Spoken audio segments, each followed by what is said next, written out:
बिस्मिल्लाहिर्रहमानिर्रहीम। अस्सलाम वालेकुम नाज़रीन, आप यूट्यूब चैनल देख रहे हैं। मैं इमरान खान हूँ। दो बहुत अहम खबरें हैं, दोनों मैंने आपके सामने रखनी है। एक तो पूरे पाकिस्तान में भूचाल आया हुआ है, जो एक खबर हम्माद अज़हर साहब ने सबसे पहले लगाई और उसके बाद पाकिस्तान तहरीक इंसाफ के सोशल मीडिया ने उसको लगाया। शौकत बसरा साहब ने उसके ऊपर कुछ तहकीकात की और मेरी शौकत बसरा साहब से बड़ी तफसीली बातचीत हुई है। कुछ और लोग जो हैं उनसे भी मेरी बात हुई है। ये मामला है एक लाश का। एक लाश जो है वो इस्लामाबाद से लाई गई है जनूबी पंजाब में और उसको दफन किया गया है। लेकिन जब उसको दफन किया गया तो पता चला कि उसको तो गोली लगी है। हालांकि ये बताया गया लाश देते हुए कि इसको गोली नहीं लगी, बल्कि ये एक एक्सीडेंट के अंदर मारा गया है। लाश की हालत भी बहुत अजीब थी।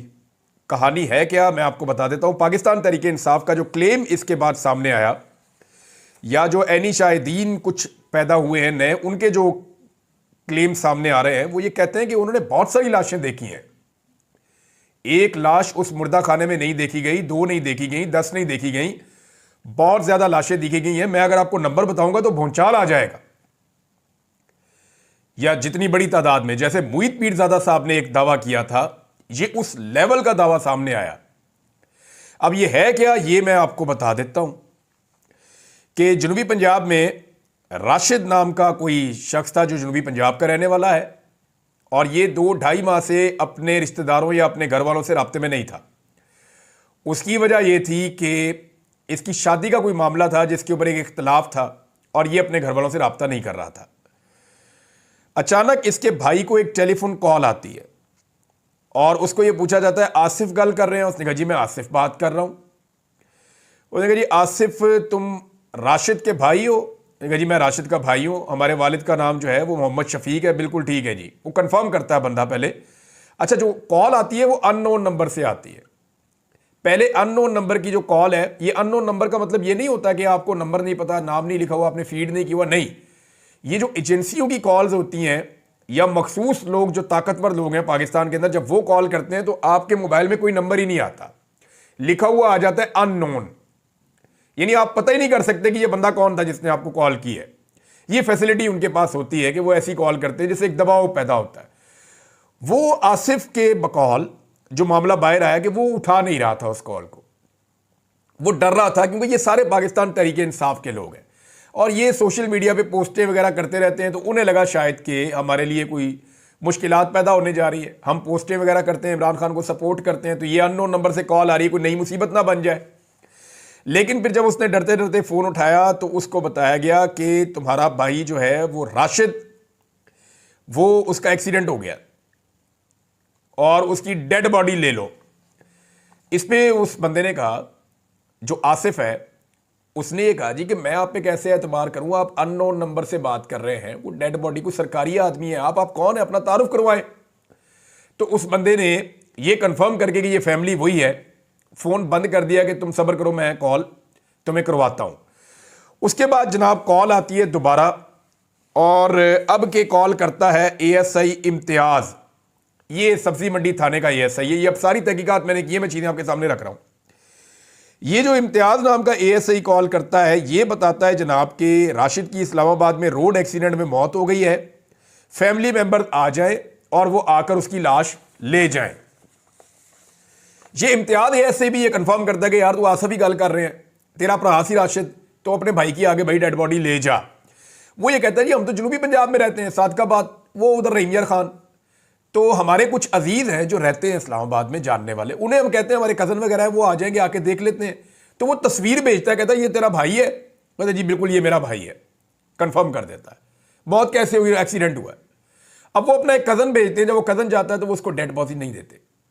वो ये कहते हैं जी हम डेड बॉडी नहीं दे रहे, आप खूनी रिश्तेदार को बुलाएं, वहां से वो आए, लिख कर दे और डेड बॉडी लेकर जाए। अब ये पुलिस करती है। तो वो वहीं से एक और लड़के को लेकर जाते हैं। ये लड़का उनके कजन का दोस्त है। अब इसका नाम भी पता है मुझे और बहुत सारे नाम, हर बंदे का नाम है, लेकिन यहां पे नाम लेने से सिर्फ मुझे मना किया गया है कि आप नाम लेंगे तो ये जिस जिसका नाम आएगा वो बंदे उठाए जाएंगे। मामला इतना गंभीर है। तो एक और बंदा वहां जाता है, वो जाकर 6,000 रुपया देता है नकद एएसआई इम्तियाज को कि यार तुम ये पैसे ले लो हमसे और हमें डेड बॉडी आप दे दें, ये पैसे रिश्वत आप ले लें और डेड बॉडी हमारे हवाले करें, हम लेकर जाए रेमियर खान में जाके उसको दफनाएं, उसकी फैमिली के हवाले करें, उनके घर वालों का बुरा हाल है। तो अब जो है वो उनके राब्ते वाब्ते भी साथ साथ चल रहे थे। तो एएसआई उस लड़के को लेकर साथ मुर्दा खाने के अंदर चला गया। ये पिम्स अस्पताल का मुर्दा खाना है। एक अस्पताल के मुर्दा खाना में नॉर्मली जो है इमरजेंसी सिचुएशन में 30-40 लाशें रखने की नॉर्मल जो जगह होती है वो इतनी होती है, क्योंकि वहां पे बॉक्सेस बने होते हैं। मैं क्राइम रिपोर्टर हूं तो मैं गया हूं वहां पे। वो ऐसे बॉक्स को, आपने फिल्मों में शायद देखा होगा, बॉक्स को ऐसे बाहर निकालते हैं तो उसमें एक लाश होती है, दूसरा निकालते हैं उसमें एक और होती है, तीसरा निकालते हैं उसमें एक और होती है। तो एक एक बॉक्स में एक एक लाश होती है और इसकी कैपेसिटी जो है वो 30 से लेके 100 तक हो सकती है। बहुत बड़ी तादाद में जरूरत भी नहीं पड़ती और इतनी बड़ी वो होती भी नहीं है मुर्दा खाने के अंदर कैपेसिटी, क्योंकि वो पूरा का पूरा चिल्ड होता है, बहुत ठंडा होता है, ताकि लाशें डीकंपोज ना हो, लाशें खराब ना हो। मुर्दा खाना के अंदर गया, उसने एक बॉक्स बाहर निकाला और पहचानने के लिए कहा लाश को। तो उसने बताया जी कि उस एक बॉक्स के अंदर बगैर कफन के 3 लाशें पड़ी थी। इसके आप 2 मतलब ले लेना, एक तो रखने वाले ने 3 रख दी। अब ये रखने वाला जो है वो इतना तो बेवकूफ नहीं है, हर लाश को अलग अलग बॉक्स में रखना चाहिए था। तो लाशें इतनी ज्यादा है वहां पे कि एक बॉक्स में 3 रखनी पड़ी। ये कॉमन सेंस की बात है जो समझ आती है। उसने कहा ये ऊपर नीचे पड़ी हुई थी, 3 लाशें पड़ी हुई थी, हमने अपना बंदा पहचान लिया कि जनाब ये बंदा है, ये आप डेड बॉडी हमें दे दें। ये 2 दिन पहले की बात है। तो उन्होंने कहा ठीक है जी ये डेड बॉडी आपको हम दे दें। कागजी कार्रवाई की, डेड बॉडी उनके हवाले कर दी, एक्सीडेंट हो गया, बंदा आपका मर गया। अब वो जो लड़का वहां गया था उसने ये क्लेम किया है, और वो जो इस्लामाबाद वाले लोग हैं वो ये क्लेम करके बताते हैं बाकायदा, और इस पे मैं आपको बताऊं वीडियो के प्रूफ्स मौजूद हैं। ये मैं आपको बता रहा हूं, शौकत बसरा के पास वो सबूत मौजूद हैं जो सबूत पूरे निजाम को हिलाकर रख देंगे। गो कि इस वक्त लोग बहुत खौफजदा हैं, बहुत परेशान हैं। हुआ ये कि डेड बॉडी दी गई, उसने कहा जी वहां बहुत सारी डेड बॉडीज थी, और जब एक बक्से के अंदर 3 डेड बॉडीज हैं तो इस्लामाबाद के क्राइम रिपोर्टर से हिसाब लगा लेना कि एक बक्से में 3 डेड बॉडीज क्यों रखनी पड़ गई। ये मेरा सवाल है। जब उसने कहा कि 3 बॉडी इकट्ठी थी। अच्छा जी, फिर वो ये बताता है कि डेड बॉडी लेकर वापस चले गए और ले जाकर वहां पे रेमियर खान में हवाले कर दिया गया। वहां पे जो तदफीन का मामला शुरू हुआ तो उनके अब कुछ अजीज जो है जिनका मेडिकल से भी ताल्लुक है थोड़ा बहुत, वो जो समझता है इस मामले को, मेडिकल साइंस को, उस बंदे ने कहा जी ये तो डेड बॉडी ताजा है ही नहीं, ये तो बहुत दिन पहले का मरा हुआ बंदा है आपका। क्या मतलब? उन्होंने कहा डेड बॉडी तो अकड़ी हुई है, ये बंदा तो कई दिन पहले का मारा गया बंदा, ये तो अभी आज की, कल की, परसों की तो हलाकत ही नहीं है एक्सीडेंट की। तो उसके बाद उसके घर वालों ने उसको जब नहलाना शुरू किया, गुसल देना शुरू किया, तो उसकी बॉडी में गोली का निशान मिला। उसे गोली लगी थी जो मेन आपकी आर्टरी होती है टांग के ऊपर, ये यहां पे फ्रंट साइड से उसको गोली लगी थी। और अगर ये आर्टरी आपकी फट जाए तो फिर खून नहीं रुक सकता, जो मर्जी आप करें ये खून नहीं रुकता होता। मैंने 1-2 वाकयात ऐसे देखे, बड़ी मुश्किल इंसान की जान बचती है। इमरान खान साहब कहते नहीं रहे कि मेरी वो शारक है, वो मेन रग है एक्चुअली इसका, वो ये नाम ले रहे हैं। शारक तो यहां गले में होती है, लेकिन वो मेन रग एक वहां पे भी है, शारक भी आप उसे कह सकते हैं अगर कहना चाहें तो अगर वो कट जाए या वो डैमेज हो जाए और ब्लडिंग वहां शुरू हो जाए तो ब्लीडिंग वहां पे नहीं रुकती फिर उसके बाद। तो पता चला जनाब कि इस बंदे को तो गोली लगी है। अब उसकी वीडियो वहां कोई बना रहा था, वीडियो बन गई, रोला पड़ गया, ये वीडियो मार्केट में आ गई। हमाद अजहर के बाद इंफॉर्मेशन आई, उन्होंने शेयर कर दी, सबने शेयर कर दी। अब इससे जुड़ी सारी इंफॉर्मेशन बाहर आना शुरू हो गई है और शौकत बसरा ने बहुत बड़ा क्लेम किया। मेरी जब उनसे बात हुई तो उनके पास नाकाबिले तरदीद सबूत मौजूद हैं, लेकिन ये सारी की सारी फैमिली को इस वक्त पूरी तरह से घेरे में ले लिया गया है और जितने भी लोग इस केस के अंदर अब तक इन्वॉल्व हुए हैं उन सब अफराद को घेरे में ले लिया गया है। मैं अभी तक ये क्लेम नहीं कर रहा कि वहां कितनी डेड बॉडीज है, मैं आपको वो बता रहा हूं जो इंफॉर्मेशन मुझे इन लोगों ने दी है। अगर आप अस्पताल में बात करेंगे तो वो तो बात करने के लिए तैयार नहीं है। मैंने वहां 2-4 लोगों से बात की, उन्होंने कहा वहां तो इंफॉर्मेशन छुपा लेते हैं। बल्कि जब ये सानिया हुआ उसके बाद कई दिनों तक तो वहां पे पैरामिलिट्री फोर्सेस खड़ी रही हैं अस्पताल के बाहर। अस्पताल के अंदर आने जाने की किसी को इजाजत नहीं थी। जो सहाफी अंदर बाहर आ जा रहे थे, साकिब बशीर और मुतीउल्लाह जान साहब, इनको उठा लिया, इनके ऊपर मंशियात का पर्चा भी डाल दिया। तो कुछ तो था पिम्स अस्पताल में जिसकी वजह से इतनी पर्दादारी थी। बहरहाल ये अब उस नौजवान का क्लेम है। अब ये इतना बड़ा इल्जाम है और इतना बड़ा मामला है कि इसके ऊपर तहकीकात होनी चाहिए। देखिए, एक स्टेटमेंट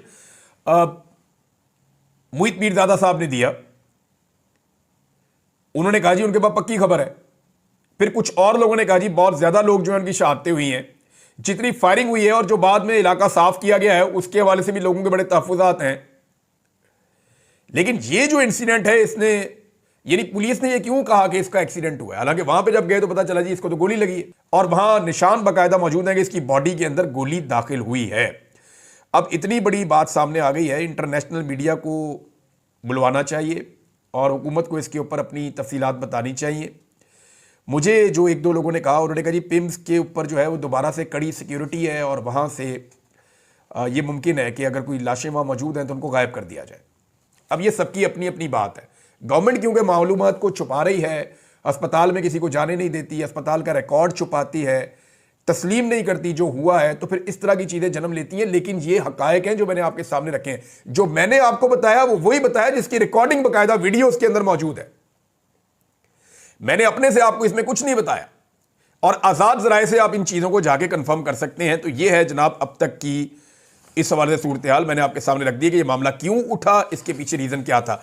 अब नाज़रीन, एक स्टेटमेंट नुसरत जावेद साहब का आया, सीनियर जर्नलिस्ट हैं, उन्होंने बताया, और जो उन्होंने बताया मैं चाहता हूं कि पहले मैं वो आपको एज इट इज़ बताऊं, फिर आज मैं आपको वो असल कहानी सुना दूंगा कि एक्चुअली हुआ क्या था, जनरल बाजवा ने कौन सा खेल खेला था और वो क्यों खेला था। इमरान खान को अमरीकियों ने नहीं हटाया था, ये कह रहे हैं नुसरत जावेद। जनरल बाजवा को एक्सटेंशन चाहिए थी, उसने देखा इमरान खान काबू में नहीं आ रहा, उसका दिल तो फैज़ हमीद पर आया हुआ है, उसने अपोजिशन को डराया और खान को हटा दिया। ये नुसरत जावेद साहब ने कहा। बात गलत नहीं है लेकिन ये मुकम्मल नहीं है, क्योंकि अब ये बात शुरू हो गई है। मैंने बड़े अरसे से ये सारी चीजें अपने दिल में रखी हुई थी, मैं खोल के आज आपके सामने रख देता हूं कि हुआ क्या था। हुआ यह था कि जनरल बाजवा का दिल नहीं भर रहा था एक्सटेंशन से। जब इनको 2019 में एक्सटेंशन मिली और सारी पॉलिटिकल पार्टीज ने इनको एक्सटेंशन दी, तो जनरल बाजवा ये क्लेम करते थे कि मैं इमरान खान का आर्मी चीफ नहीं हूं, मैं सारी पॉलिटिकल पार्टीज का मुत्तफिका आर्मी चीफ हूं, पाकिस्तान का आर्मी चीफ हूं। इसीलिए वो पार्लियामेंट के जरिए से सारा करवाया गया था और लाहौर में और दीगर जगहों पे जश्न भी मनाया गया कि जनरल बाजवा को एक्सटेंशन मिल गई। अब जनरल बाजवा को एक एक्सटेंशन और चाहिए थी और वो एक एक्सटेंशन के लिए पर तोल रहे थे। 2021 में उन्होंने चेक करना शुरू किया कि 2022 में क्या इमरान खान मुझे एक और एक्सटेंशन देगा। तो जनरल बाजवा के जो बहुत करीबी लोग थे पाकिस्तान तहरीक इंसाफ में, जो इमरान खान साहब के वुज़रा के अंदर भी शामिल थे, बाद में वो छोड़कर भी इमरान खान साहब को चले गए, उनसे जनरल बाजवा ने रब्ता किया और अंदाजा लगाने के लिए कहा कि जरा अंदाजा तो लगाएं कि मामला क्या है। तो जब इमरान खान साहब के साथ ऑफ द रिकॉर्ड लोगों ने बात की तो इमरान खान साहब ने कहा यार मैं पहले एक्सटेंशन देकर पछता रहा हूं, मैंने अपना असूल तोड़ा है, तो मैं दोबारा एक्सटेंशन देना है, अभी बड़ा वक्त पड़ा है, देखेंगे। इमरान खान साहब ने नागवारी का इजहार किया इस सवाल के जवाब में। यह इंफॉर्मेशन जनरल बाजवा तक पहुंच गई कि इमरान खान मुझे जाती तौर पर एक्सटेंशन मजीद देने के हक में नहीं है। अच्छा, यह बात सिर्फ बाजवा साहब तक नहीं पहुंची, आसपास भी पहुंच गई, यानी जो मिलिट्री एस्टेब्लिशमेंट के हल्के हैं उनके अंदर भी चली गई। बाजवा साहब ने बेइज्जती महसूस की, उन्होंने कहा जी एक्सटेंशन तो मैंने लेनी है, अब इमरान खान नहीं होगा, एक्सटेंशन मैं ले लूंगा, मैं अपने बंदे लाके एक्सटेंशन ले लूंगा। वैसे भी उनके दिल के अंदर एक प्यार मोहब्बत तो था मियां नवाज शरीफ साहब के साथ, वो सब जानते हैं कि जनरल बाजवा और क्या ताल्लुक है नवाज शरीफ का और जनरल बाजवा के ससुर का और ख्वाजा आसिफ का, ये नेक्सस है क्या एक्चुअली, ये सबको पता है, कुछ छुपी हुई बात नहीं है। जनरल बाजवा ने 2 टारगेट सेट किए थे, इमरान खान को हटाकर दूसरी पार्टी लाकर उससे अपने लिए एक्सटेंशन लेने के लिए 2 टारगेट थे। नंबर 1, पाकिस्तान की पॉलिटिकल पार्टीज, उनको सबको राजी करना है कि इमरान खान की हुकूमत गिरा के आप आएं और आके मुझे एक्सटेंशन दें। नंबर 2, पाकिस्तान की मिलिट्री एस्टेब्लिशमेंट को राजी करना है, क्योंकि इमरान खान मिलिट्री एस्टेब्लिशमेंट के अंदर मकबूल थे। तो सबसे पहले तो फैज़ हमीद को हटाया गया और जनरल नदीम अंजुम साहब आ गए। अब हुआ यह कि मिलिट्री एस्टेब्लिशमेंट को कैसे समझाया जाए। मैंने आपको कई दिनों से एक बात कर रहा हूं कि पाकिस्तान की मिलिट्री एस्टेब्लिशमेंट का एक रिकॉर्ड बड़ा क्लियर है और हमेशा से क्लियर है कि वो कभी भी अमेरिका के खिलाफ नहीं जाते, जो अमेरिका कहता है वो वही करते हैं। तो मिलिट्री एस्टेब्लिशमेंट को कंट्रोल करने के लिए अमेरिका से एक दबाव दरकार था ताकि जनरल बाजवा के साथ सारे के सारे मिल जाएं। अब अमेरिका के अंदर लॉबिंग शुरू करवाई गई 2021 में सॉरी, ये लॉबिंग बहुत तेज हो गई और उसके लिए पैसा भी पाकिस्तान का खर्च हुआ। ये कहानी सारी अब सामने आ चुकी है, ढकी छुपी नहीं है, अखबारात में छप भी चुकी है। तो जनरल बाजवा साहब ने अमेरिका में लॉबिंग करवा के उनको बताया इमरान खान आपके लिए बहुत बुरा है, मैं आपके लिए बहुत अच्छा हूं, ये बाकी पॉलिटिकल पार्टीज बेहतर है आपके लिए, इमरान खान बहुत बुरा है। जो बाइडन पहले ही इमरान खान साहब से शख्सी तौर पे थोड़ा सा वो रखते थे बुग्स, तो वो फौरी तौर पे इनके ट्रैप में आए और जबरदस्त किस्म का एक वहां से साइफर आ गया। जनरल बाजवा साहब, अब देखिए इमरान खान साहब बार बार पूछते थे साइफर लिखा किसके नाम गया था,